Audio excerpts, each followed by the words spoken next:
We children of the poor peasants get crooked backs from a young age, from trying to carry heavy loads like adults. And why shouldn't we be able to carry those loads if we can wear their cast-off clothes and use the words they no longer use? Our legs hurt too, from the strain of walking with long steps like grown-ups' steps.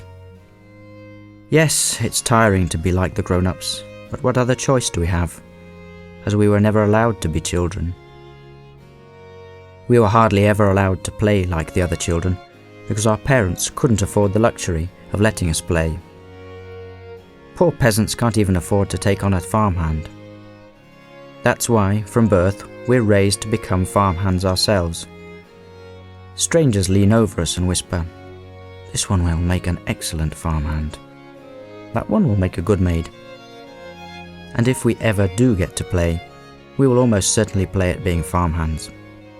We hitch ourselves up to a cart and drag it up with its eternal load to the hayloft, the shed or the stables, bent over with the effort, protesting in silence but always obeying. Obedience was the first thing we had to learn. Obedience to the small sandy fields, obedience to the moss-covered clods of earth, obedience to the Swedish commercial bank. Whoever plays the driver in our game beats us with his whip, and we like it, because it makes us learn to grow up faster. After school, we're always in a hurry to get home. 1,000 chores await us: potatoes to wash, fences to build, carrots to top, cows to take to the cowshed. Each year, at the time of the potato harvest, we get ill and have to stay off school for 2 or 3 days. For the children of the poor peasants, this is an incurable illness. And when we get better and return to school, the children of the richer peasants and factory workers whisper in our ear, loud enough for the teacher to hear as well, that they saw us from the road on all fours in the potato fields. It's not true, they can't have seen us, because we always lie down flat on the ground between the furrows whenever the children who have the right to be children go past. But everything else they say is true. It's impossible for us to hide the true nature of our illness, because our hands are never clean in the autumn.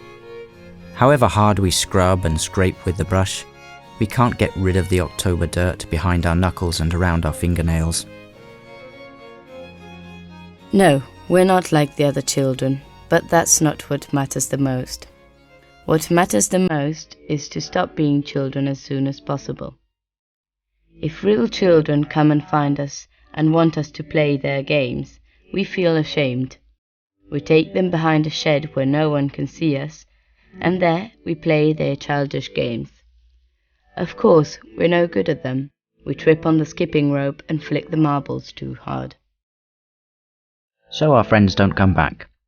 They soon get bored of us and say we're clumsy and stupid. And it's true. Next to them, we do feel clumsy and stupid. That's why we're happy when they leave, and we know that they'll never show up again. And it's only when we're alone that we can really play. Only then can we believe that our clumsiness and stupidity disappear. For the children of the poor peasants, there's only one game. The one that makes us able to bear everything without crying. We play at being grown-ups, so we can forget that that's what we're forced to be in reality. We walk like them, eat like them, and swear like them. It's not pretty, but it's necessary, and everything that's necessary we must learn. But so that what's necessary doesn't seem too ugly and unpleasant, we have to pretend it's pretty. It's not hard. In the summer, in fact, it's easy, when there are no other children around to make us feel our lack of freedom. Of course, we see them in the distance from the fields. We see them go by on their bicycles, free as birds, or swimming in the river around the pontoons, free as fish. But fortunately, none of them ever come close enough to tempt us with their freedom. They already know it will be useless, and our company isn't really much fun anyway. Our filthy hands, the splinters in our fingers, the constant sense of guilt if we're not holding a fork or a rake, and of course, we have no bicycles and no pennies in our pockets. And yet, the children of the poor peasants are not as deprived as freedom, as those who are free might believe. We play at being free, and in doing so we become free. When we rake around the edge of ditches, it's certainly not to gather that pile of soggy hay. No, what we're really doing is hunting for snakes, the deadliest snakes of Africa and India. And when they harvest the rye fields, we hold our breath in fear every time we hear the clattering of the harvester. A huge beast is running after us to devour us. But the most exciting moment comes at the end, when only a small square of rye remains to be harvested. We know that that's where the last field mice have taken refuge, trembling for their miserable lives.